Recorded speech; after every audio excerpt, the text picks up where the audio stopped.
Problemi është vetëm ke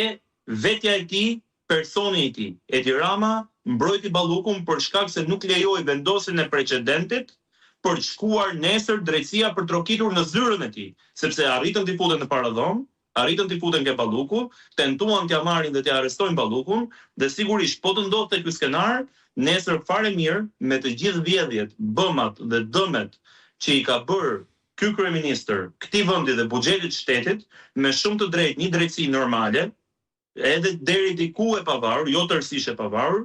do trokiste dhe do duhet trokiste në zyrën e kryeministrit, se mjafton vetëm afera e incineratorit të Tiranës, ku kryeministri ka një rast të paprecedent, unikal në botë, të denjë për rekordet Guinness, ku ka firmosur me firmën e tij dhënien e bonusit prej 8% pikëve, një kompanie që u krijua 8 muaj më vonë nga kjo firmë, mjafton vetëm e kaq që Edi Rama të shkojë para drejtësisë për minimumi shpërdorim detyre, gjë që duke nisur nga dita e sotme Parlamenti Evropian e konsideron vepër penale, dhe që Edi Rama së bashku me kartonat e tij në parlament do tani që të ndryshojë dhe kodin e procedurës penale për të lehtësuar dhe për të favorizuar